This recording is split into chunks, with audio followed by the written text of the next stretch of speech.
Jordan के रेगिस्तानों से घिरे इस जादुई प्राचीन नबातेई शहर पेट्रा में आपका स्वागत है।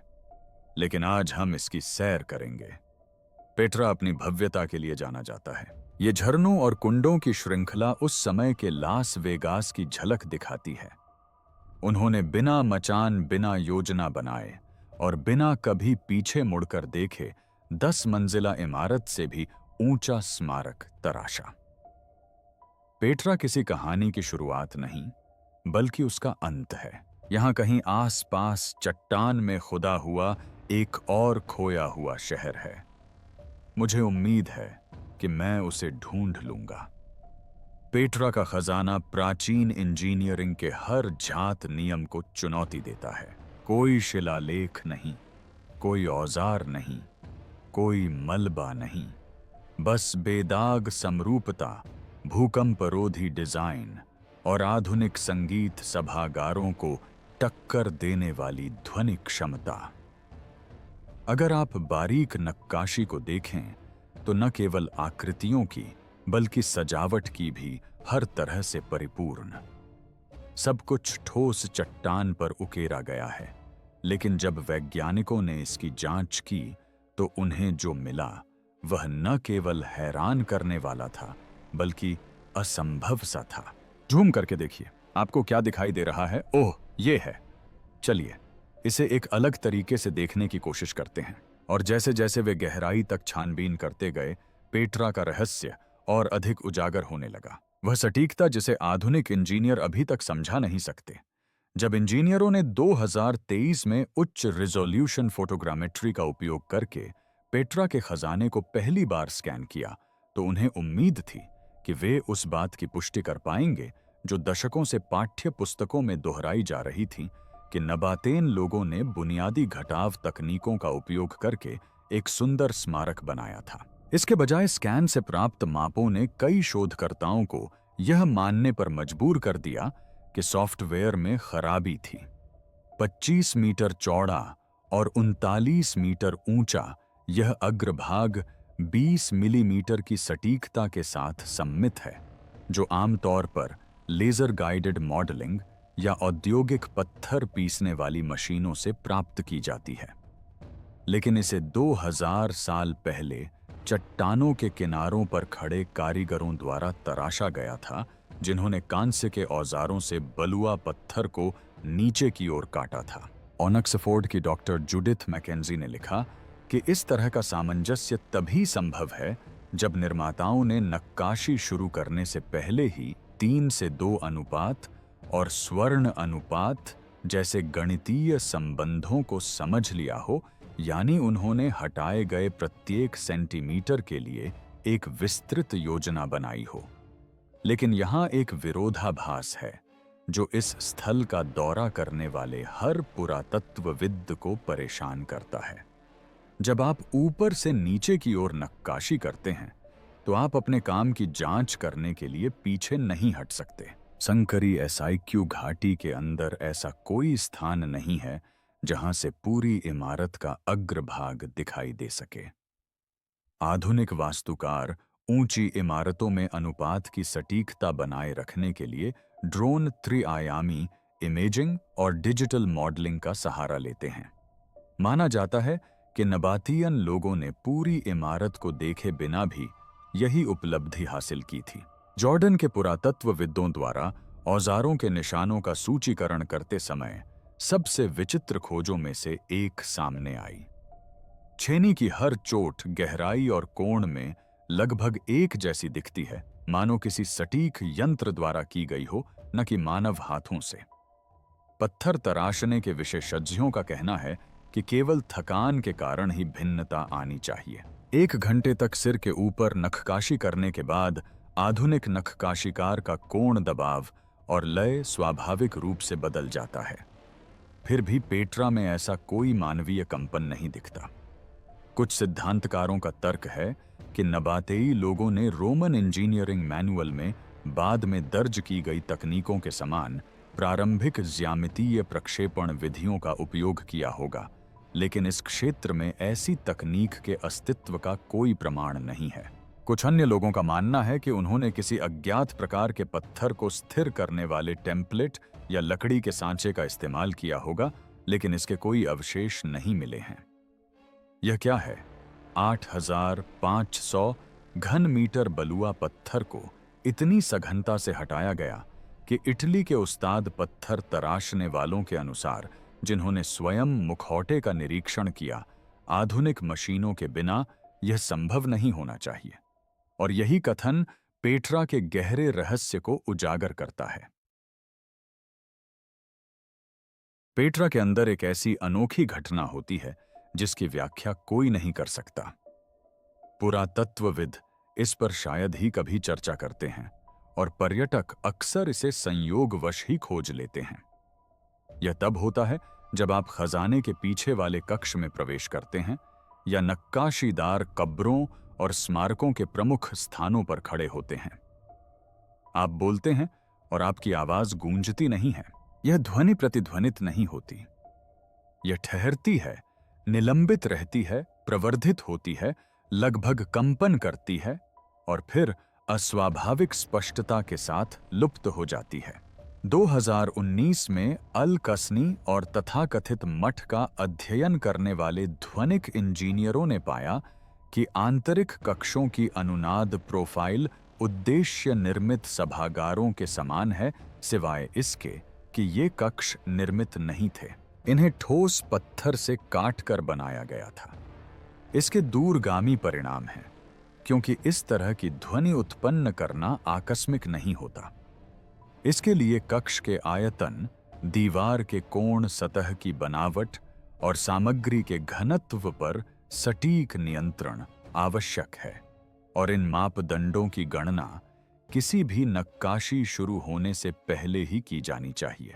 रोमन एम्फीथिएटरों में इंजीनियरों ने ध्वनि को परिपूर्ण बनाने के लिए ढलान वाली सीटों, परवलयिक दीवारों और प्रयोग और त्रुटि डिजाइनों का उपयोग किया। लेकिन पेट्रा में निर्माताओं ने पदार्थ को जोड़ने के बजाय उसे हटाकर वही श्रवण प्रभाव प्राप्त किया। इस बारे में कोई शिलालेख नहीं है जो यह बताता हो कि यह कैसे और क्यों किया गया, लेकिन अम्मान विश्वविद्यालय और MIT के शोधकर्ताओं ने, जिन्होंने 2021 में ध्वनि आवृत्ति प्रतिक्रियाओं का विश्लेषण किया, एक चौंकाने वाले निष्कर्ष पर पहुंचे। पेट्रा के निर्माताओं ने जानबूझकर पत्थर को अनुकूलित किया था। अब लुप्त हो चुकी एक तकनीक का उपयोग करते हुए ऐसा प्रतीत होता है कि उन्होंने ध्वनि तरंगों को इस तरह से नियंत्रित किया था कि वे पत्थर के भीतर ध्वनि के प्रवाह को निर्देशित कर सकें, संभवतः औपचारिक मंत्रोच्चार, सार्वजनिक भाषण या अनुष्ठानिक अनुभवों को बेहतर बनाने के लिए। इसका सबसे प्रसिद्ध उदाहरण कलश मकबरे में मिलता है। अगर आप पीछे की दीवार के पास फुसफुसाते हैं तो आपकी आवाज पूरे सामने के बरामदे में जोर से और साफ सुनाई देती है, जो बाहर से दिखाई भी नहीं देती। लेकिन छेद देखे बिना उन्होंने इन प्रभावों का अनुमान कैसे लगाया? कुछ सिद्धांतकारों का मानना है कि उन्होंने कंपन करने वाली प्लेटों या छलाडनी तकनीक जैसे बुनियादी अनुनाद परीक्षणों का इस्तेमाल किया होगा, जिसमें कंपन करने वाली सतहों पर बिखरी रेत से आवृत्ति पैटर्न का पता चलता है। लेकिन इस बात का कोई सबूत नहीं है कि उस समय इस क्षेत्र में ये तरीके मौजूद थे, और अगर थे भी तो इससे यह बात स्पष्ट नहीं होती कि डिजाइन को बिना किसी त्रुटि के घटाव विधि से पत्थर तराशने में कैसे बदला गया। पेट्रा में उन्नत जल इंजीनियरिंग की जो आवश्यकता नहीं थी, पेट्रा के खजाने की भव्यता तक पहुंचने से पहले आप एक ऐसी चीज से गुजरते हैं जिस पर कम ही लोगों का ध्यान जाता है। चट्टान की ढलान पर तराशी गई छोटी छोटी पत्थर की नहरें घाटी की दीवारों के समानांतर चलती हैं। पहली नजर में वे प्राकृतिक खांचों की तरह दिखती हैं, लेकिन ऐसा नहीं है। वे प्राचीन दुनिया की सबसे परिष्कृत जल नियंत्रण प्रणालियों में से एक का हिस्सा हैं, जिन्हें पूर्णता के साथ निर्मित किया गया है, फिर भी उन पर बहुत कम चर्चा हुई है। पेट्रा में प्रतिवर्ष 4 इंच से भी कम वर्षा होती है और यह इतने शुष्क वातावरण में स्थित है कि यहाँ एक समृद्ध आबादी का होना असंभव है। ऐसे में उद्यानों, फव्वारों, तालाबों और धार्मिक स्नानशालाओं से भरे महानगर का होना तो दूर की बात है। अपने चरम काल में पेट्रा न केवल हजारों निवासियों का भरण पोषण करता था, बल्कि दूर दराज की बस्तियों को भी पानी की आपूर्ति करता था। कैसे 2015 में लंदन के किंग्स कॉलेज के जल विज्ञानियों ने ग्राउंड पेनेट्रेटिंग रडार और इंफ्रारेड सैटेलाइट स्कैन का उपयोग करके पेट्रा की भूमिगत और चट्टानी जल प्रणालियों का मानचित्रण करने के बाद एक अभूतपूर्व रिपोर्ट प्रकाशित की।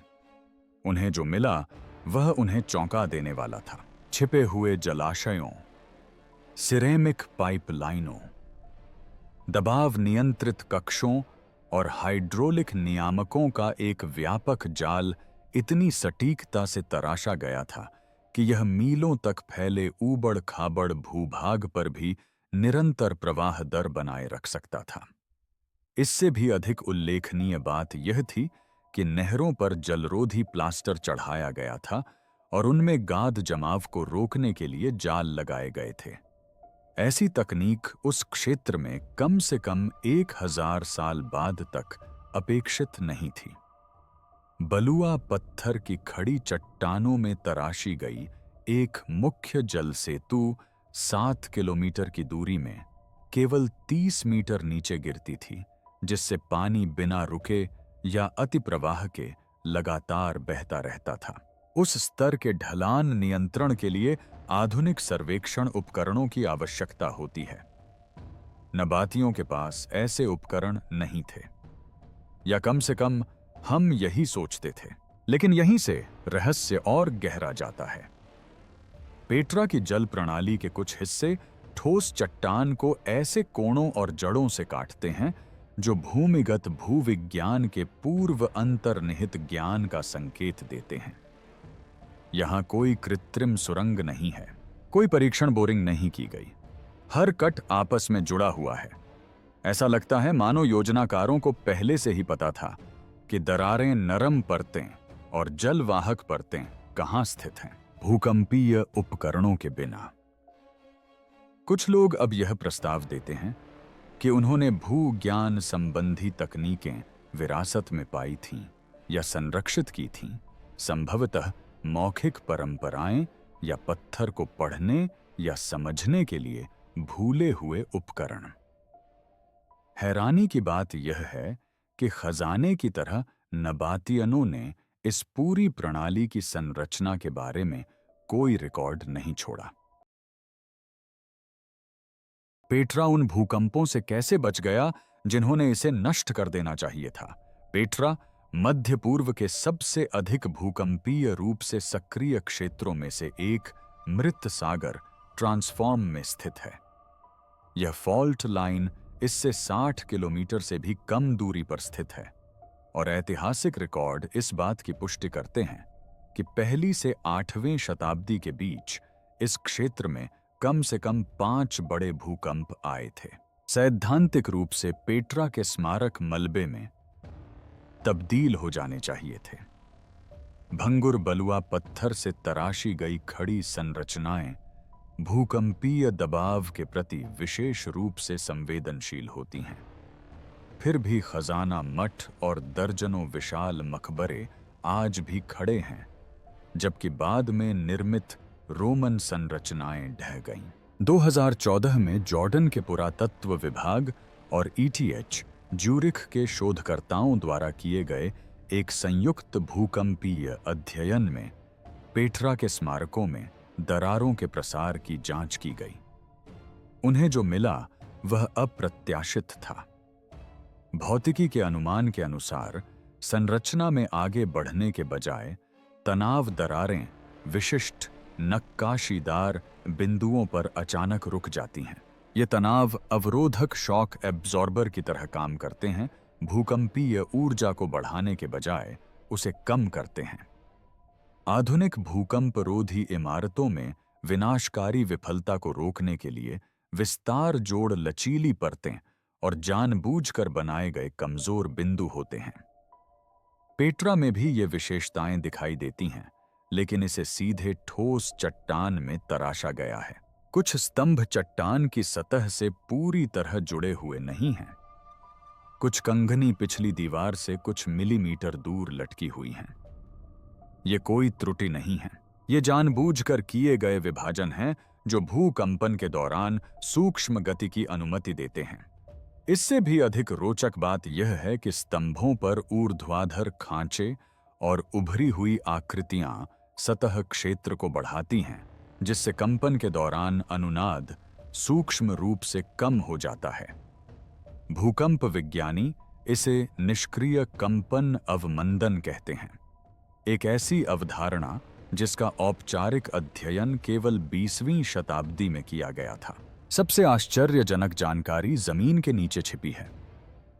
ग्राउंड पेनेट्रेटिंग रडार स्कैन से पता चलता है कि कई प्रमुख अग्रभागों के पीछे उभरी हुई खाइयां हैं, जो दिखाई देने वाली सतह के पीछे खुदी हुई खाली जगहें हैं।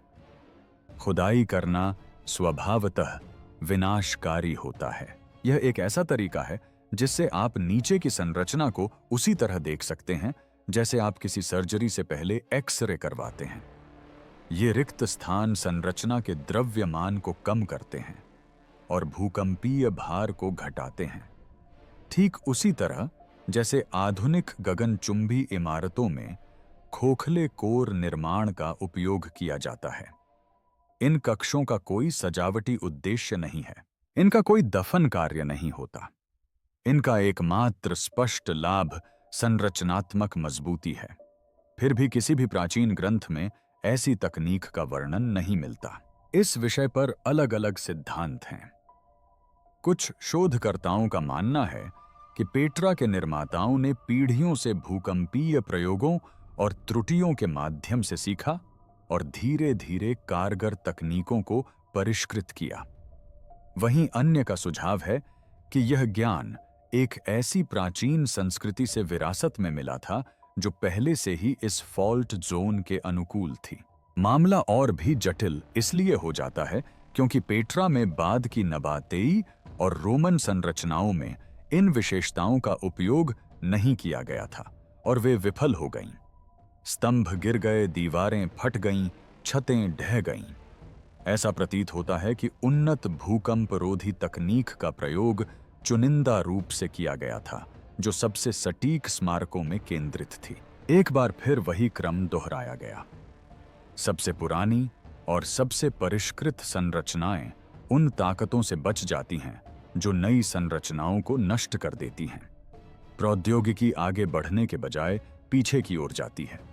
गायब हुआ पत्थर 8500 घन मीटर पत्थर कहाँ गया? पेट्रा आने वाले अधिकांश पर्यटक इस सवाल को कभी नहीं पूछते, लेकिन एक बार पूछ लेने पर इसे नजरअंदाज करना लगभग नामुमकिन हो जाता है। सारा पत्थर कहाँ गया? अकेले खजाने के लिए ही लगभग 8500 घन मीटर ठोस बलुआ पत्थर निकालना पड़ा था। यह 3 ओलंपिक स्विमिंग पूल भरने के लिए पर्याप्त है। फिर भी यहां न तो कोई दिखाई देने वाला मलबा ढेर है, न ही फेंके गए मलबे का ढेर, और न ही आसपास कोई ऐसा पत्थर का ढेर है जो खजाने से निकाले गए मलबे की भूवैज्ञानिक विशेषताओं से मेल खाता हो। मिस्र से लेकर ग्रीस तक दुनिया भर के प्राचीन पत्थर की खदानों में छेनी से निकाले गए मलबे, फेंके गए पत्थर के टुकड़ों के विशाल ढेर मानव श्रम के मूक गवाह के रूप में मौजूद हैं। लेकिन पेट्रा में वहां का परिदृश्य आश्चर्यजनक रूप से साफ है। 2020 में बोलोग्ना विश्वविद्यालय के भूविज्ञानी डॉक्टर लोरेंजो जाम्बेली के नेतृत्व में एक टीम ने यह पता लगाने का प्रयास किया कि हटाए गए पत्थर कहां जाकर रुके होंगे। तलछट विश्लेषण और हवाई LIDAR मानचित्रण का उपयोग करते हुए उन्होंने शहर के पूर्व में कई मलबे के टीलों की पहचान की, लेकिन उनमें से किसी में भी ऐसा बलुआ पत्थर नहीं मिला जो खजाने के सटीक दाने और रंग से मेल खाता हो। इससे एक और भी पेचीदा सवाल खड़ा हो गया। क्या उस सामग्री को जानबूझकर पेट्रा से हटाया गया था, कहीं और ले जाया गया था? और अगर ऐसा है, तो क्यों एक सिद्धांत यह कहता है कि उस चट्टान का उपयोग शहर के अन्य हिस्सों में किया गया था? लेकिन फिर से मात्राएं मेल नहीं खाती। नबातियन लोग अक्सर बारीक तराशे हुए पत्थरों से निर्माण करते थे या सीधे चट्टानों को काटकर इमारतें बनाते थे। पेट्रा रोम की तरह स्वतंत्र पत्थर की वास्तुकला वाला शहर नहीं था।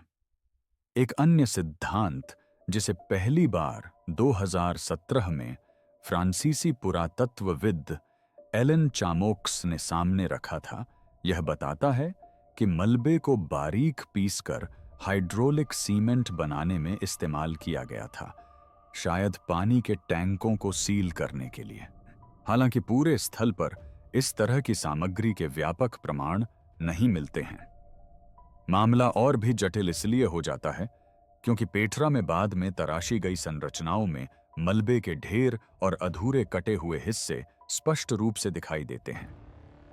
केवल सबसे पुराने और परिष्कृत स्मारक जैसे कि खजाना मठ और चुनिंदा शाही मकबरे ही रहस्यमय रूप से स्वच्छ अवस्था में हैं। यही बात विशेषज्ञों को हैरान कर रही है। काम पूरा हो गया, चट्टान हटा दी गई, लेकिन अपशिष्ट पदार्थ गायब ही है। कुछ लोगों का मानना है कि इससे पता चलता है कि परियोजना समन्वय और मलबा प्रबंधन उस समय की अपेक्षा कहीं अधिक उन्नत स्तर पर किया गया था। पेट्रा में मठ और खजाने जैसी कुछ ही भव्य इमारतें हैं। हालांकि इस तरह की इमारतें पेट्रा में मौजूद 500 से अधिक इमारतों का प्रतिनिधित्व करती हैं, इसलिए यह शैली वास्तव में मकबरे की इमारतों का मूल रूप है। कुछ अन्य लोगों का मानना है कि यह एक लंबी समयावधि की ओर इशारा करती है, जिसमें नक्काशी और उसे हटाने का काम सुनियोजित तरीके से कई चरणों में हुआ होगा, संभवतः कई पीढ़ियों के दौरान और शायद एक से अधिक सभ्यताओं के मार्गदर्शन में। महान सन्नाटा। पेट्रा के शिलालेख उसके स्मारकों से मेल क्यों नहीं खाते? प्राचीन सभ्यताओं में संरचना जितनी भव्य होती थी, सन्नाटा उतना ही गहरा होता था। मिस्र के मंदिर चित्रलिपि से सजे हुए हैं। रोमन फोरम पट्टिकाओं, तिथियों और समर्पणों से भरे पड़े हैं। लेकिन पेट्रा में जो पृथ्वी पर कुछ सबसे विशाल चट्टानों को काटकर बनाई गई इमारतों का घर है, ऐसी कोई कहानी नहीं मिलती। नबातेई सभ्यता के लोग अभिलेखों के कुशल संरक्षक थे। उन्होंने व्यापार समझौतों, धार्मिक अनुष्ठानों और रोजमर्रा के लेन देन को कब्रों की दीवारों, वेदियों और यहां तक कि पीने के बर्तनों पर भी उकेरा था। पेट्रा में 4000 से अधिक नबातेई शिलालेखों को सूचीबद्ध किया गया है, लेकिन रहस्य यहीं छिपा है। इनमें से किसी में भी खजाने का जिक्र नहीं है, न उसके निर्माण का, न उसके संरक्षक का, न उसके उद्देश्य का, कुछ भी नहीं। फ्रांसीसी राष्ट्रीय वैज्ञानिक अनुसंधान केंद्र की शिलालेख विशेषज्ञ डॉक्टर लैला नेहमे ने पेट्रा के शिलालेखों को सूचीबद्ध करने में 1 दशक से अधिक समय व्यतीत किया। उनकी टीम ने पाया कि सबसे जटिल शिलालेख, जिनमें शाही उपाधियां या मंदिर समर्पण अंकित थे, पेट्रा के सबसे बड़े स्मारकों पर नहीं, बल्कि छोटे और कम परिष्कृत मकबरों पर स्थित थे। सबसे भव्य संरचनाएं जैसे कि खजाना घर, मठ, कलश, मकबरा लगभग पूरी तरह से मौन है। कोई समर्पण पाठ नहीं, कोई उत्कीर्ण चिन्ह नहीं, जो देवी देवताओं, राजाओं या यहां तक कि मृतक की पहचान बताते हों। जिन इमारतों को तराशने में संभवतः दशकों लगे होंगे, उनमें इस तत्व की अनुपस्थिति विचित्र से कहीं अधिक है। यह अभूतपूर्व है। इससे 2 परस्पर विरोधी सिद्धांत सामने आए हैं। पहला सिद्धांत यह कहता है कि नबातियनों ने जानबूझकर इन स्थानों को खाली छोड़ दिया था, शायद धार्मिक वर्जनाओं के कारण या इसलिए कि ये स्मारक व्यक्तिगत स्वामित्व से संबंधित न होकर अनुष्ठानिक उद्देश्यों की पूर्ति करते थे। दूसरा सिद्धांत कहीं अधिक विवादास्पद है, जिसके अनुसार ये संरचनाएं नबातियनों से भी पहले की हैं और इन पर कोई शिलालेख न होने का कारण यह है कि उन्होंने इनका निर्माण नहीं किया था।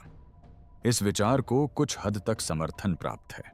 नबातेई लिपि मुख्य रूप से शहर के बाद के छोटे स्मारकों में पाई जाती है। इनमें तकनीकी निपुणता की कमी दिखाई देती है और अक्सर इनमें जल्दबाजी में उकेरे गए कच्चे शिलालेख शामिल होते हैं जो उन्नति के बजाय पतन के काल का संकेत देते हैं।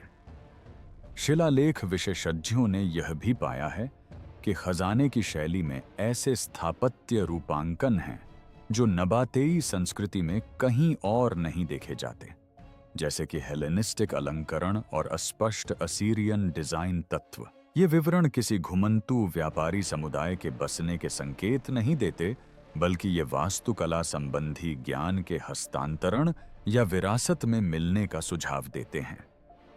और फिर एक और महत्वपूर्ण बात है। 2019 में पराबैंगनी प्रकाश के तहत पुरातत्वविदों ने खजाने की सतह के नीचे औजारों के धुंधले निशान देखे जो सतह को चिकना करने और पॉलिश करने से पहले बनाए गए थे। इनमें से कुछ चिन्ह नबातेई भाषा के बिल्कुल भी नहीं हैं। वे प्रोटोसिनेटिक अक्षरों से मिलते जुलते हैं, जो नबातेई लोगों से 1000 साल से भी अधिक पुरानी लेखन प्रणाली है। पेट्रा में चुंबकीय विरूपण जो नहीं होना चाहिए, 2022 में जॉर्डन विश्वविद्यालय के भूभौतिकविदों की एक टीम ने स्विस शोधकर्ताओं के सहयोग से पेट्रा के केंद्रीय स्मारकों का चुंबकीय सर्वेक्षण किया। उनका लक्ष्य सामान्य था सतह के नीचे की उन विविधताओं का मानचित्रण करना जो दबे हुए कक्षों या प्राचीन औजारों के रास्तों का संकेत दे सकती हैं। लेकिन उन्हें जो मिला उससे एक बिल्कुल अलग तरह का सवाल खड़ा हो गया। कई महत्वपूर्ण स्मारकों, विशेष रूप से खजाने मठ और शाही मकबरों में स्थानीय चुंबकीय विसंगतियां देखी गईं। कुछ नक्काशीदार आलों के पास कंपास की सुई स्पष्ट रूप से 6 डिग्री तक खिसक जाती थी और कुछ मीटर दूर ले जाने पर वापस अपनी जगह पर आ जाती थी। पहले तो इसका कारण बलुआ पत्थर में मौजूद प्राकृतिक लौह ऑनक्साइड माना गया, लेकिन असामान्य स्थानों के पास से लिए गए कोर नमूनों में चुंबकीय खनिजों की कोई महत्वपूर्ण सांद्रता नहीं पाई गई। बलुआ पत्थर रासायनिक रूप से आसपास के उन क्षेत्रों के समान था जिनमें कोई अन्य अंतर नहीं था। फिर एक और चौंकाने वाली खोज सामने आई।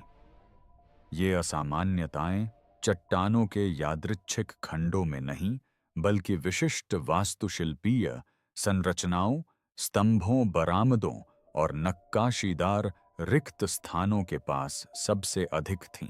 इससे प्राकृतिक चुंबकीय परिवर्तन की संभावना खारिज हो गई और मानव जनित कारणों की ओर इशारा मिला। तो इसका कारण क्या हो सकता है? एक सिद्धांत यह है कि नबातेयन या जिन्होंने भी पेट्रा की सबसे पुरानी संरचनाएं बनाईं, वे किसी तरह चुंबकत्व को नियंत्रित करना जानते थे या प्राकृतिक भूचुंबकीय प्रवाहों के प्रति प्रतिक्रिया दे रहे थे। यह बात कुछ अटपटी लग सकती है, लेकिन इसका एक ऐतिहासिक उदाहरण मौजूद है। भारत और मिस्र के प्राचीन मंदिर भी वास्तविक उत्तर दिशा के बजाय चुंबकीय उत्तर दिशा के अनुरूप होते हैं। कुछ मंदिरों में तो पत्थर में धंसे चुंबक पत्थर के टुकड़ों के कारण स्थानीय चुंबकीय क्षेत्र भी मौजूद होते हैं। क्या पेट्रा में भी कुछ ऐसा ही छिपा हो सकता है? भूभौतिक विज्ञानी डॉक्टर मीना अब्देल राजेक द्वारा प्रस्तावित एक अन्य सिद्धांत तो और भी अधिक क्रांतिकारी है। उनका सुझाव है कि ये विसंगतियां जानबूझकर नहीं, बल्कि अवशिष्ट हो सकती हैं, जिसका अर्थ है कि सुदूर अतीत में किसी समय चट्टान अत्यधिक ताप या विद्युत चुंबकीय ऊर्जा के संपर्क में आई होगी, जिससे एक विकृत चुंबकीय चिह्न बन गया होगा। इससे ऐसे प्रश्न उठते हैं जिन्हें कुछ पुरातत्वविद छूना नहीं चाहते। किस प्रकार की प्रक्रिया ठोस पत्थर में चुंबकीय परिवर्तन स्थापित कर सकती है, और ये परिवर्तन हमेशा पेट्रा की सबसे सटीक और विलक्षण संरचनाओं के पास ही क्यों पाए जाते हैं? दिलचस्प बात यह है कि जब ड्रोन पर लगे मैग्नेटोमीटर को बिना खुदाई वाले क्षेत्रों के ऊपर उड़ाया गया तो सतह के नीचे अज्ञात कक्षों या ढह चुकी संरचनाओं के नीचे भी इसी तरह की गड़बड़ियां पाई गईं। विकृति का कारण केवल दृश्यमान स्मारकों तक ही सीमित नहीं हो सकता है। यह कुछ दबा हुआ हो सकता है, कुछ ऐसा जिसे हमने अभी तक खोजा नहीं है। वे उपकरण जो कभी अस्तित्व में ही नहीं थे, वे चीजें जो वे पीछे नहीं छोड़ गए। एक ऐसी सभ्यता के लिए जिसने कथित तौर पर ठोस चट्टानों को तराश कर पूरे शहर बसाए थे। पेट्रा में सबसे बड़ा रहस्य यह नहीं है कि क्या बनाया गया था, बल्कि यह है कि क्या कभी नहीं मिला। इस स्थल पर एक सदी से अधिक समय तक चले पुरातात्विक उत्खनन में, जिसमें 85 से अधिक अंतर्राष्ट्रीय मिशन शामिल थे, शोधकर्ताओं ने मंदिर, मकबरे, जल प्रणाली और यहां तक कि अधूरे कक्ष भी खोजे हैं, लेकिन उन्हें लगभग कोई औजार नहीं मिला है। छेनी के पुख्ता भंडार, मचान के औजारों के टुकड़े, घिसे पिटे हथौड़े या निर्माण मलबे में से न ही नाबातेन काल के औजारों के इस्तेमाल के कोई पुख्ता सबूत मिले हैं। कार्यस्थलों के पास मिले कुछ औजार या तो औपचारिक डिजाइन के हैं या इतने भद्दे हैं कि उनसे पेट्रा की सबसे प्रतिष्ठित इमारतों की बेहद साफ रेखाएं, तीखे कोने और मिलीमीटर परफेक्ट आकृतियां नहीं बन सकती। इनमें से अधिकांश कांस्य या लोहे के हैं और खजाने या मठ पर दिखाई देने एक एकसमान तीखे औजारों के निशानों से मेल नहीं खाते। 2021 में जर्मन पुरातत्व संस्थान द्वारा किए गए एक विस्तृत सर्वेक्षण में यह निष्कर्ष निकाला गया कि पेट्रा के प्रमुख स्मारकों पर औजारों के अवशेषों की अनुपस्थिति इस पैमाने के स्थल के लिए अपेक्षित कलाकृतियों की सघनता के अनुरूप नहीं है। सरल शब्दों में कहें तो पेट्रा के नक्काशीदार अग्रभागों के आधार के आसपास सैकड़ों, बल्कि हजारों टूटे हुए या त्यागे गए औजारों के टुकड़े दबे होने चाहिए थे, लेकिन वे वहां नहीं हैं। इसकी तुलना मिस्र से करें, जहां असवान के पास परित्यक्त खदानें भी हथौड़े के पत्थरों और तांबे की छेनी की नोकों से भरी पड़ी हैं, या ग्रीस से, जहां पत्थर के ब्लॉकों पर निर्माण के हर चरण के निशान मिलते हैं और अक्सर औजार भी पास ही पड़े होते हैं। पेट्रा में ऐसा लगता है मानो औजार या तो कभी छोड़े ही नहीं गए या फिर उन्हें बड़ी सटीकता और उद्देश्य के साथ हटाया गया। इससे एक अप्रचलित लेकिन तेजी से चर्चित विचार सामने आया है कि पेट्रा के पत्थर तराशने वालों ने शायद एक लुप्तप्राय प्रकार के औजार का इस्तेमाल किया होगा, जो ऐसी सामग्री से बने थे जो तेजी से नष्ट हो जाती है या जिन्हें अज्ञात कारणों से व्यवस्थित रूप से हटा दिया गया या नष्ट कर दिया गया था। कुछ कट्टरपंथी सिद्धांतकारों का सुझाव है कि जिन्हें हम औजारों के निशान के रूप में देखते हैं, वे शायद पारंपरिक अर्थों में औजारों के निशान भी नहीं हैं, बल्कि एक ऐसी प्रक्रिया का परिणाम है जिसे हम अब पहचान नहीं पाते हैं। पत्थर को आकार देने का एक ऐसा तरीका जिसने कोई भी पहचानने योग्य औजार नहीं छोड़ा। सब्सक्राइब बटन दबाएं और स्क्रीन पर कार्ड पर क्लिक करें।